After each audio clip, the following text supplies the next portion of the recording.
Hi, it's World Mental Health Day, and Emma Yentis and I are both former teachers, different sectors, different experiences, but we connected over LinkedIn and thought maybe it would be a great space for us to share some of those reflections. Yeah, so because it's World Mental Health Day and we both experience the stresses and the reality of being a teacher, we thought it would be a really good space to talk about three things that, on reflection, we think that are really beneficial, but also helped us in times of stress and need. So, Steph, do you want to introduce the first one? Yeah, the first one we thought we would discuss is having boundaries, and that can show up in lots of different ways. Work-life balance, how we manage the school day, relationships with colleagues. And I think one of the reasons that we came to this was some of the surveys of teacher well-being, for example. The Working Lives of Teachers survey said 73% of teachers felt they had no time for their personal life. Yeah, I guess I'll throw that stat over to you, Emma, and say, what are your thoughts on how to manage that? I mean, that's a really like shocking, but also not that shocking statistic. I think having been in that environment, it is so easy to just be like, oh, I'll just do this. Oh, I'll just do this thing because if I don't get it done, then I don't have it all for the next day. And then that slowly just feeds in to your everyday life and your evenings. And then the next morning you get in even earlier because you haven't finished something. So for me, something that really helped me was vocalizing and telling a colleague, I will be leaving at 5:30 or 6 o'clock. Um, Maybe not every single day, but like, you know, at least 3 days a week. And I will not take work home. I don't know if that's something that you kind of got into that habit of as well. Yeah, I was just thinking that actually because I know you do your running and things like that. And my personal reflection from that is when I started my teaching career, I gave up my hobby of playing badminton. So I'd always Yeah. played, team sport, in a league. And, I actually let my teaching career take over to the extent where I no longer had a hobby that I'd done, all through my life, all the way up to sort of 24, and it just stopped. Yeah. Um, I didn't make time for the things that I was passionate about, the things that I loved, the things that were good for my well-being. Yeah, having a boundary and sharing it with someone or having someone say, Steph, it's badminton night, like you shouldn't still be here. And it was just, everyone sort of knew I was giving that up, but there was no sort of check. And obviously that's my responsibility looking back. But, you're young, you want to make an impression, you want to do a good job. It seems normal to give that up. Um, Yeah, and I think that's a really good point. It's about telling people so that they can remind you of your boundaries as well, because you do forget. Yeah, as a runner, I still needed to run, and sometimes it would get so late, and I think, oh, I don't want to go in the dark on my own. And as soon as I started kind of bringing things back and like re-evaluating my boundaries, I was able to do my running and get out earlier. So yeah, I think telling someone so they can give you that little nudge, but also just being really clear on what it is that is important to you, but also what makes you you. You don't want to go down that just teacher route and then lose, like you said, everything yeah. about you. Yeah, I think definitely there was, a huge percentage of my career, not all of it, but a huge percentage of my career where sort of Miss Carlin existed and Steph didn't. Yeah. And I think, looking back now that and it's so normalized. Like the NEU said this summer that like the majority of teachers, according to the NEU, the majority of the teachers work like 60-hour weeks. So you think, well, you know, How we do you can't have be the time for anything ones. else? Yeah. If What you about, if you sorry? could, no, if you could look back on you in that moment of when you'd kind of given up your badminton, what would you say to yourself now? Or then, what would you say? Yeah, I would just, don't put them, don't stop going. Like it is. that was um, fun. It was meeting other people. It was, it kept me healthy. Yeah. It wasn't just, one night a week. It was the training. It was the gym train. All of those things I absolutely gave up. And actually, um, badminton's really good for getting out frustration too. So, I probably needed that. The more stressed It you are, the better you become. Yeah, exactly.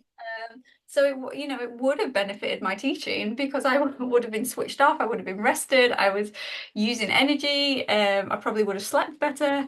So there's a whole raft of reasons. And I think the thing that I sort of tell myself now is that work it even teaching, which is so incredibly important, it's other people's lives, but that isn't at the expense of your own life. And Yeah, that is what I didn't live by. Everybody else's life mattered more than mine, and I yeah, kind of refuse to live by that now.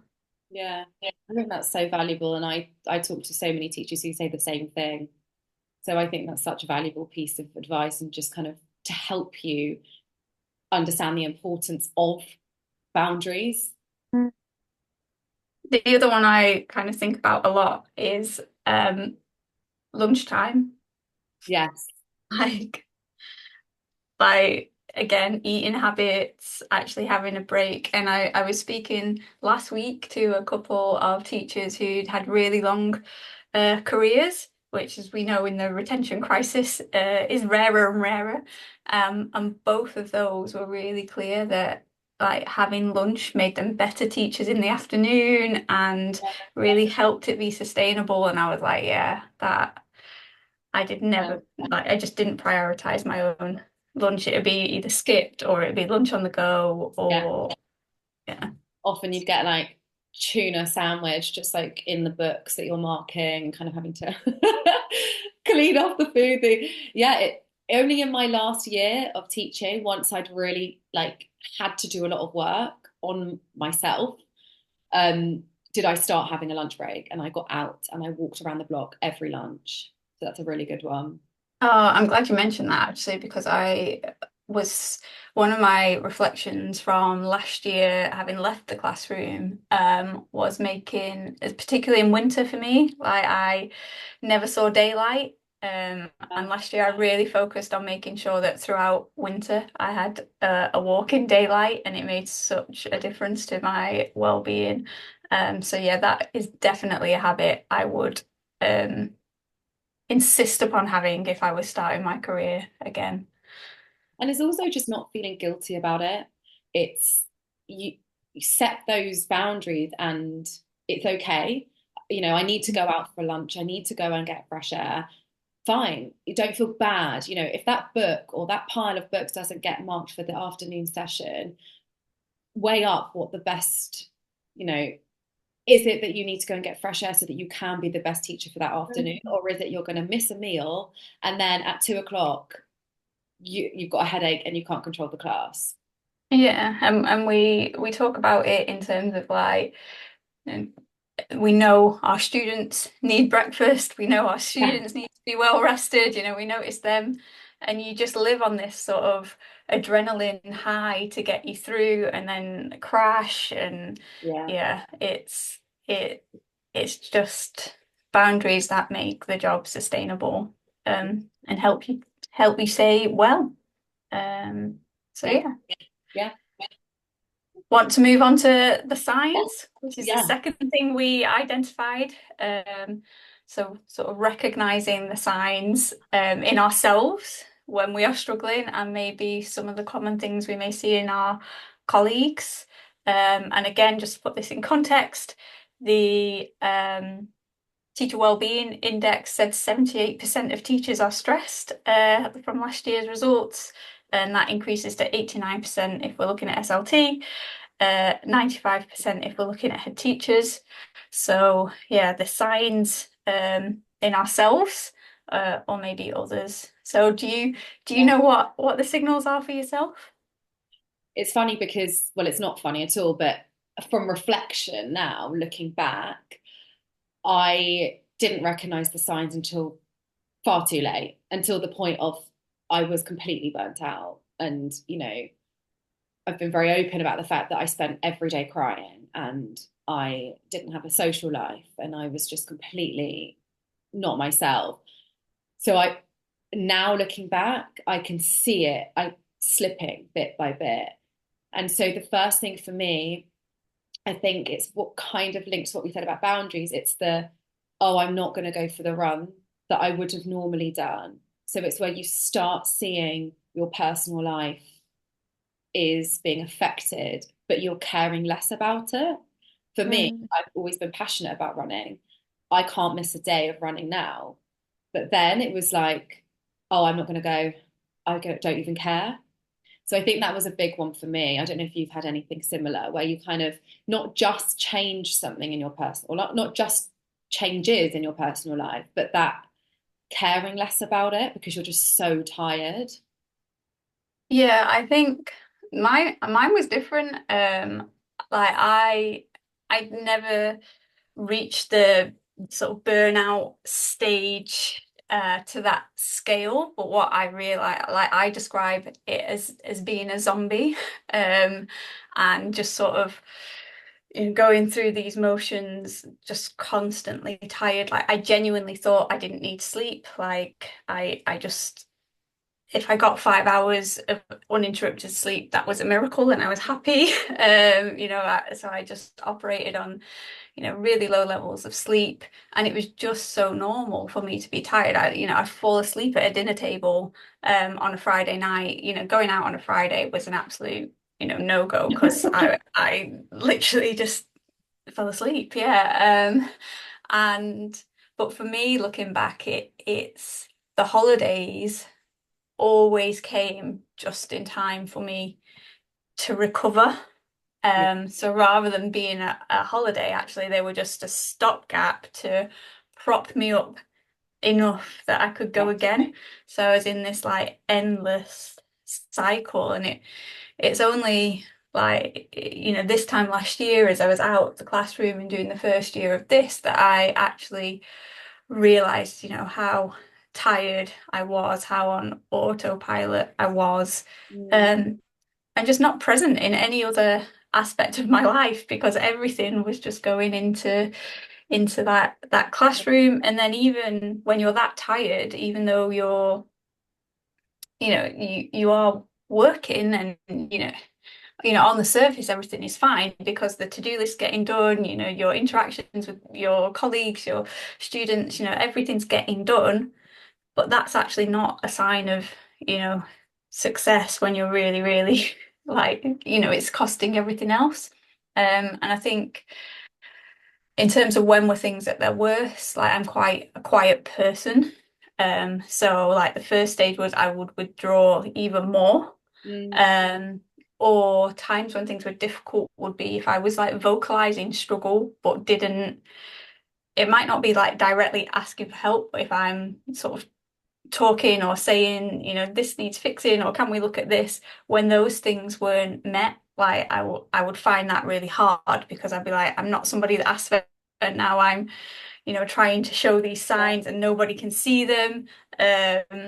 And maybe I wasn't as direct as I thought I was being. Maybe I was too direct, probably got in trouble for that as well. But that for me, the sign is when people are behaving in a way that is different. Yeah. Um, that is and we know each other. We spend so much time with our colleagues. Like we know when someone's behavior is different, and it's about having that conversation. But Yeah. certainly, I think I know I've just spoken for a really long time, but I just say like this year I've done some work with a mental health charity, and there's so much from that that's like, why isn't this knowledge of, a sign that somebody's moved from being able to cope with the pressure into stress? Why aren't these signals, or when we hear someone saying they're struggling, we don't know what to do. And I just think that training should be much, much more widely known.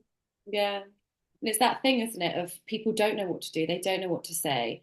And it's really difficult to vocalize what that struggle feels like because it might be different. Well, it will be different depending on who you are. But also, some people might be able to deal with it in different ways. But I think it's interesting what you said about it being normal. You kind of just get into that zone of go, go, go. You get to holidays, you're ill, you recover, you're back again. And no part of that is normal. That's not how you should be living. And again, it's only now we're looking back and I'm thinking, no, it was not normal to be that exhausted, to have so much work that you would just be like, oh, I'll just do it on Sunday. And that just became normal. Yeah. But I think another thing for me about recognizing signs was I started, and this was the early stages, as I started fixating on, well, not fixating, but I couldn't see positive things. I was starting to just fixate and hold on to the negative things, the things that weren't going well. And so over time, it just built and built and built all these like negative things that I was struggling with. And all the positive I was doing was just, I just found it so difficult to even recognize it. I think that's a really small thing that can really build. And I think it got to a point where I was only fixated on all the things that were difficult. And that's not a positive way to be. It's just completely the opposite. So I'd say about recognizing signs, because it's difficult, right? Like we've said, it's only now that we have the opportunity to look back. I just wish I could have noticed those little things of the positivity just kind of fizzling. Uh, Mm. and also, I think my eating habits changed. I'd be so tired that I'd need some more sugar. So I'd eat a biscuit or I'd eat cake. And there's always biscuits and cake and chocolate in the staff room. But that's not me to eat unhealthily. And it just became more of a like a routinely habit. So I think that might also be a, occasional biscuits fine. But if you're starting to change habits and thinking actually you feel like you need the sugar, but that's Yeah. actually not a very healthy new habit you've just picked up because you're exhausted. Yeah, absolutely. I would start every September with I'm not having more than 3 cups of coffee a day, and that never, and even that's quite a lot. That that never lasted. Um, and those kind of things. And yeah, there was one year I remember that there was a member of staff that always went to the shop for us on a Tuesday because our Tuesday classes were just like we need the chocolate to get through.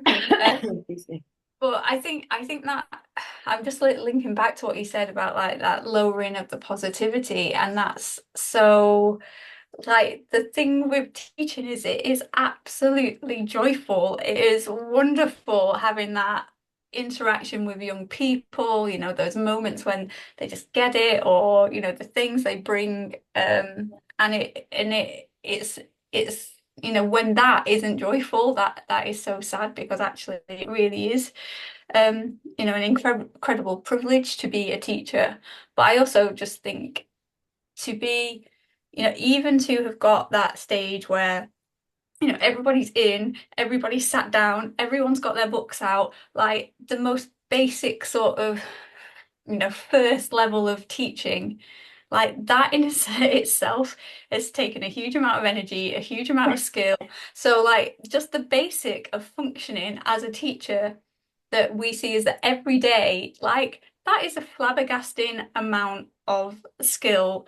And I don't know what you find, but in this sort of non-teaching world, you come across people that have left the profession, and straight away you know that you are talking to another teacher or another, former teacher, because of, how structured something is or how clear something is, or and it's just this phenomenal skill set. And it's just like, oh yeah, that's just, the basic. And we just forget, like, actually, you're literally incredible superheroes, like Yeah, all day, every day. And yeah, then what do? We fixate on the tiny little, like, oh, I could have given that instruction better, or, this one learner hasn't written what I thought they were going to, or, and yeah, it's that zoning in on the negative and not celebrating that actually just the most standard level of teaching is still a win. incredible. Yeah, 5 times, 6 times a day. Yeah. Like, It's that exactly. And it's, a piece of advice to anyone who's watching is it's the little wins. You've got them sat down, tick. They are doing, well, most of them hopefully are doing something on the carpet or on their desks in their books. At their level, they're doing something. It's those little wins of just to tick off throughout your day because, like you said, everything you do has had hours of prep. So although it's might be that you have a lesson and the whole lesson is just chaotic or they don't get it, whatever. But within that lesson, have they sat down? Yes. Are they safe? Yes. Are they happy? Yes, because it's all about them. And it's so yeah. easy to forget that.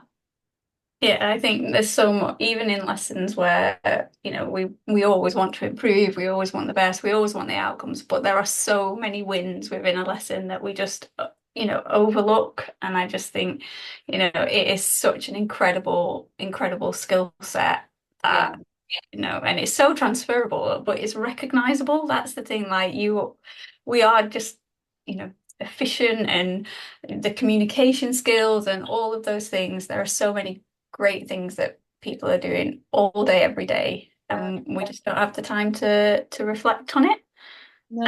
Um, And actually, I think that goes back to recognizing a sign that you're not necessarily in burnout, but recognizing the sign that you need to take a bit of care for yourself is when you're losing sight of the fact you are an incredible human because you are responsible for these 30 or however many kids you have in your class, and they are respecting you, and that's that's enough for that moment for you to say, actually, I need to remind myself of that. And that was something that really helped me. I did a post the other day about my gratitude journal, and I would write down like little things like they sat on the carpet or they understand what a contraction is, because that for me was as small as it needed to be for me to realize, actually, okay, there are some good things that I am doing. yeah, yeah, and yeah, I think that's so so true.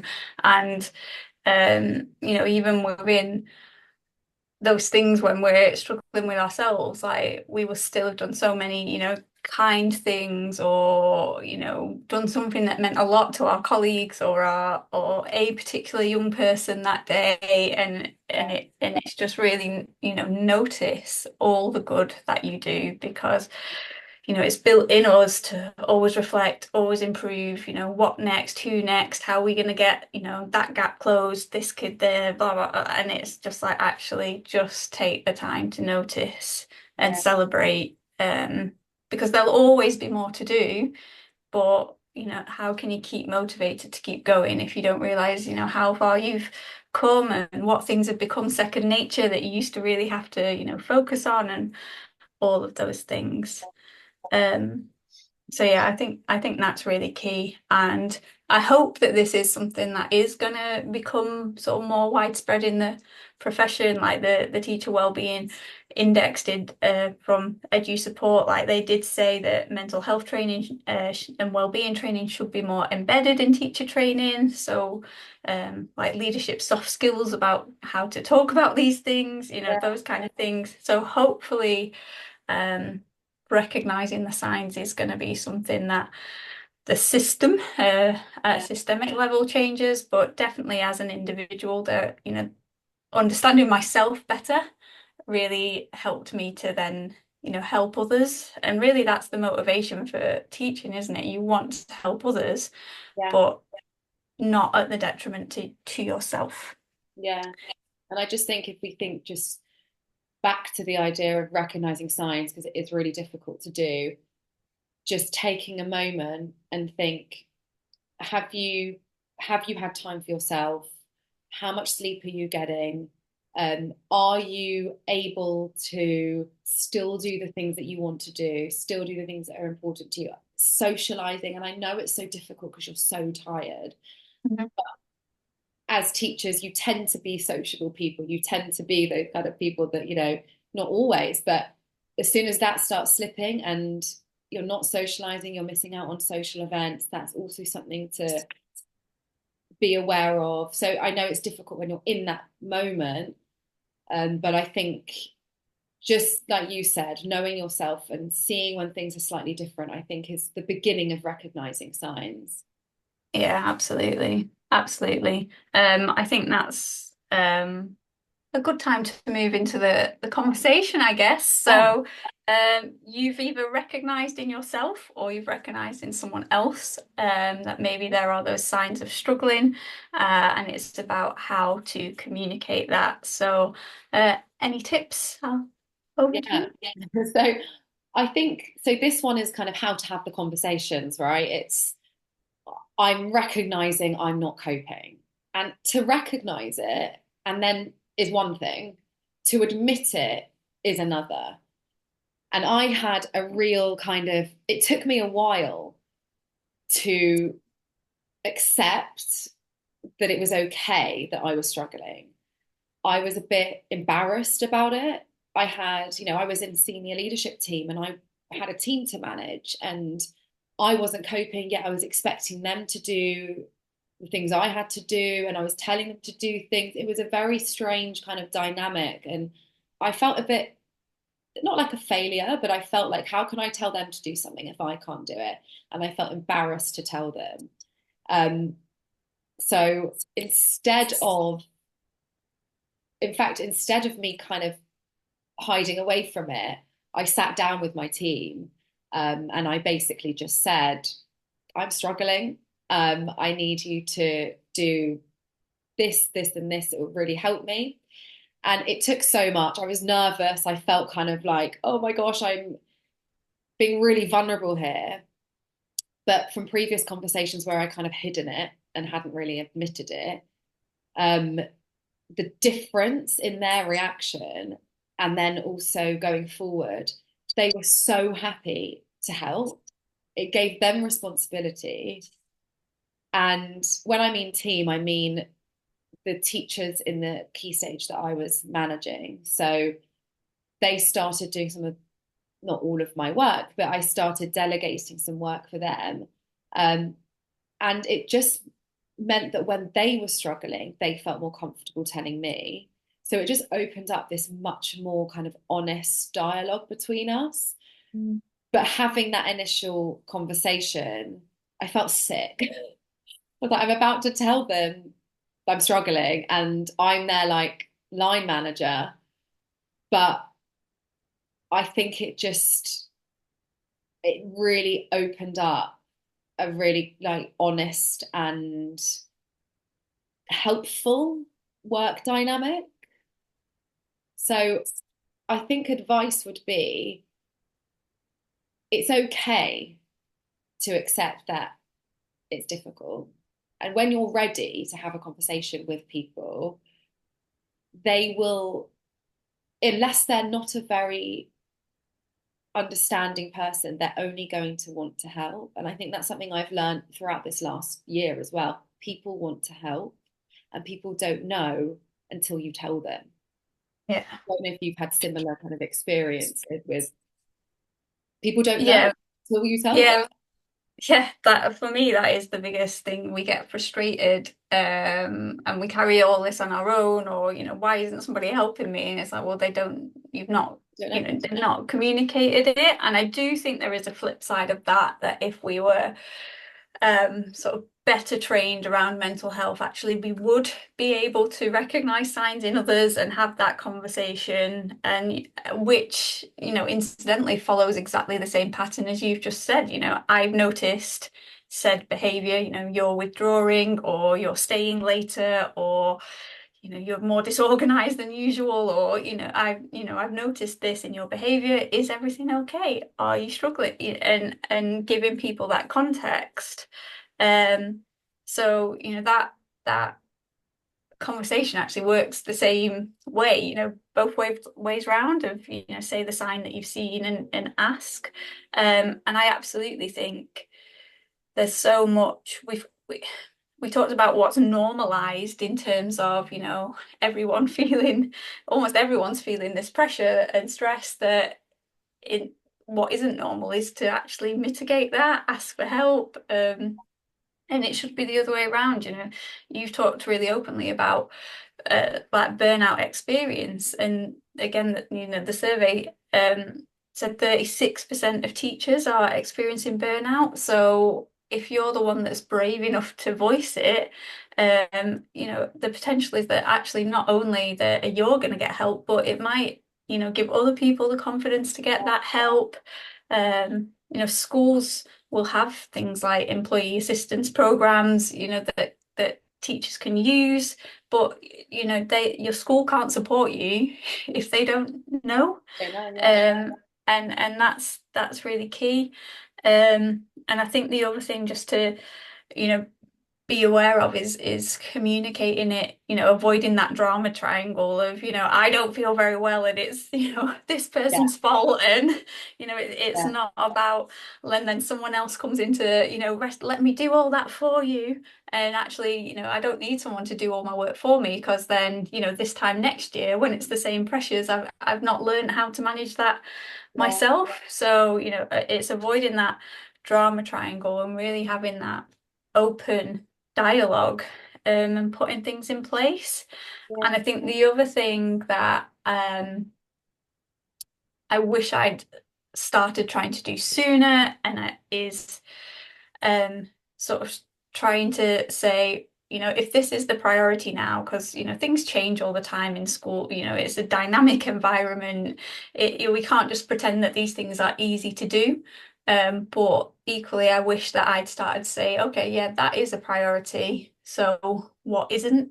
What is now, what are we now changing the deadline for, or what can be delegated to somebody else if I Yeah. now need to do this or meet this. And it's not about saying no again, it's not about that defiance, but it's my to-do list and my time and my energy, is this much, and you're asking for this much, so how are we going to chunk it down so I can do, what you need me to do? What are we going to move?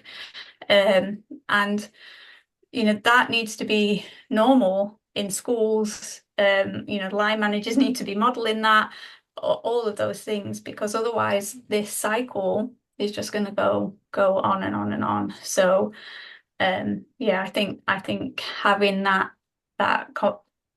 confidence to say, like, I Mm, absolutely accept I need to do these things, but you've just added this on as well. So yeah, something has to give. Until that is said, until that is met, you know, we're going to keep finding these traps. So I think it's really important that there is systemic change, but there's also a lot of things that as individuals we can put in place for ourselves, um, to, keep great teachers teaching. yeah.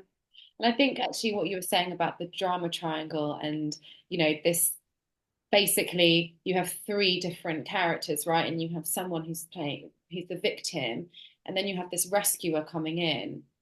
And it's it's changing that so that you don't go in and say, I can't cope, I need you, rescue me. It's I'm feeling like this, but I've got this idea. What do you think? And it's having those conversations where it shows that you're not just giving up, because you're not giving up, you're just saying that you're struggling, Mhm. but it's also suggesting how best to change things so that you're not relying on that person to pick you up each time, Yeah. and you can have that conversation about what actually will work best. So it kind of gives you ownership as well on what will work best for you. And I think also something that I was thinking about is, you're right, it needs to change. The systems need to change. And I know that schools are, and I know lots of schools are adopting a coaching style of conversation and leadership. But I still feel like people don't really know what that means, what that looks like. And it's simple things of asking people how they're feeling and what would help them. And again, it's that thing of the difference between a mentor who's kind of feeding, advice and support in that way, whereas a coach who's asking and using what the person, the teacher, whoever is saying they need help with, and then coming up with ways together that can help them. So Yeah. I've definitely Sorry. seen it. No, no, it's okay. I've definitely seen it being adopted more, but it's also something that I'm hoping would just be a more normal way of managing. Yeah, and I think that links into like the Edu Support Survey saying, soft skills in leadership. Yeah, But also with that coaching, there's two things that then stood out for me from what you just said. The first being, that positive regard that we should be holding our, yeah, colleagues and our students in, but also that non-judgment space. You see it like, oh, that teacher's left at this time. Like, yeah, good on them. I'm glad that they're leaving straight yeah, after school. yeah, We don't need to judge that. Or, well, this has been put on everybody's plate, and you're the one that's saying that they, you can't do it. Well, I might be just the one that's voicing it. I might not be the only one that's yeah. struggling with it. But also, yeah, actually, my resilience is really down right now, or, this is going on for me at home as well as all this, or there's issues in the department at the moment, and it's, this is another thing on top of that. I don't need your judgment and comparison to the other, you know, heads of faculty. I am telling you, right now that this is the reality for me. I Yeah. don't need more judgment. I can beat myself up enough for that. It's how can you offer that support? So And just sorry, it's just based on what you've just said. It's and that's okay. It's all of I'm feeling like this, and actually, it doesn't matter why. It doesn't matter who else is or not. It is okay that you're feeling like this. And like we've both said, people don't know unless you tell them. So the best thing you can do is tell someone. And also, it doesn't have to be SLT. It could just be talking to a colleague, but at least someone else knows, and at least someone else is kind of watching you and has your back. yeah, yeah, definitely. I can think of so many times where, my colleagues really supported me, and, they could only do that, because I'd vocalized or asked them, or we'd done previous work and we knew the signs for each other. I can think of a couple of colleagues that, because of times I'd struggled earlier, they could see like Steph's withdrawing. We need to go and, Yeah. pull her back. And, like I said, I never experienced that full burnout, and actually probably because I had just enough support from colleagues to prevent that. And again, it links to my passion now of supporting teachers, providing coaching for teachers, because that space to talk openly, non-judgmentally, is so powerful. Yeah. Uh, And you've seen how helpful and powerful it is before getting to burnout phase. And I've seen how powerful it is when you're in that phase to have that space. So I think for anybody, any teacher who's struggling, even if it feels like it's a small struggle, you don't realize the power of having those conversations actually has, because mm, it could either nip it in the bud there and then, or it could be an ongoing dialogue and space that makes you feel listened to and worthy, and actually that you are doing a good job. yeah, yeah. Well, that's it. I think that's a really good place to Yeah. end by Yeah. letting all the teachers know that they are doing a great job, a phenomenal job, the Phenomenal. hardest job in the world. It really Uh, is. Because it's so many things, not just a teacher, right? We know that it's just so many different roles you play. And the key, I think, from this is how to look after yourself.